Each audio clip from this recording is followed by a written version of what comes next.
I came to Shiloh 2020 trusting God for a male child because we had a baby girl. And it was a burden also because there was no male grandchild in my husband's family.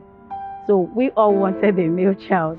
During the January fast, that was only the request I made also.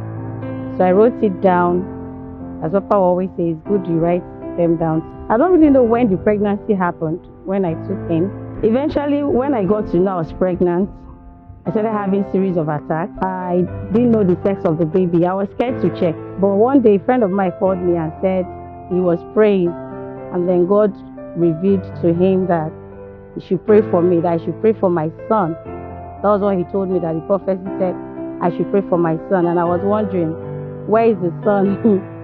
So he told me to do some things. So I just told him immediately, I said, Samuel, see, the church I attend, we are faith-based church. I don't believe in those kind of spiritual rituals, you know. So I believe that God gave me this baby because that was what I asked God for.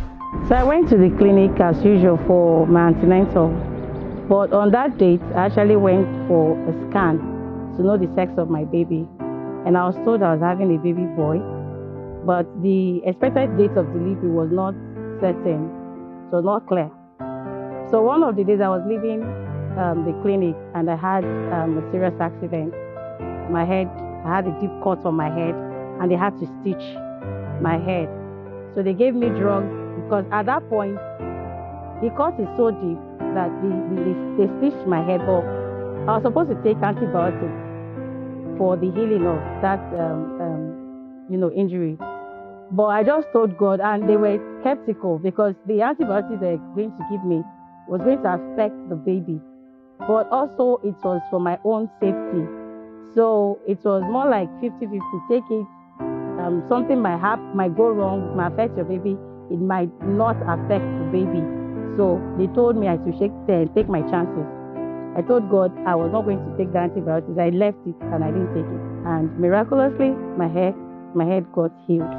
From the beginning of the pregnancy, I was told due to health reasons that I have pelvic bone, so I was not going to have my child through vaginal delivery. It was going to be through surgery. But the day I was to be operated, the doctor told me to go, that he was tired, I should go home and come back the following Friday. And for some reason, I was explaining to him how I was feeling. I was already in labor, but I didn't know because I've never experienced it before. It was strange to me. When I had my daughter, it was through CS too, but they didn't allow me go into labor. So I went home, but not knowing that my baby was dying. It was already drinking the minority fluid inside me. So on Saturday, the pain persisted. And I told God, if you can just keep me till Sunday, I promise I'll go to church. So I went to church on Sunday, and it was a mantle service. So when the mantle got to me, I placed the mantle on my tummy. You know, Papa will always say, touch just your head and maybe your body. So I touched my head and I placed it on my tummy and I passed it on. So that Papa said that we're going to have an encounter, that we should pray for God's visitation.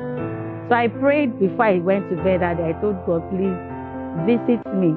As I slept, I had a dream where I saw Papa. I was in the theater and he was like the gynae operating me. And he brought out a foolscap-like structure that had worms, filled both front and the back was filled with worms. And in the sight of the worm, you can't withstand it. There was no space, as if they were struggling. The worms were on each other. So on Monday, I went to the clinic to go and complain to them how I was feeling, that I've been feeling this way since on Friday.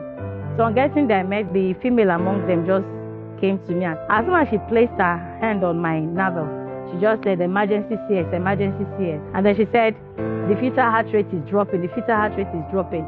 And so I told her, please explain. She said, no time to explain to me anything. And they told them to prepare me for the theater. So they operated me. My baby did not cry. They said he had taken so much water, so he could not cry. They had to start doing their medical things to resuscitate him. So they're bringing out fluid from his mouth and his nose. So they kept doing that for like 30 minutes. Nothing was happening. My baby still was not crying. I just reminded God, I said, you have carried out a surgery on me spiritually, and the spiritual rules the physical. I will not carry a dead baby out of this place. I will not live here without my baby. Please, God, answer me. Just then, my baby cried. With all the trials, all the things that the enemy threw at me, the devil tried to take my life and that of my baby. I survived 2 accidents in the course of this pregnancy. And God, in His miraculous way, He sustained me all through the pregnancy. And today I have my testimony with me.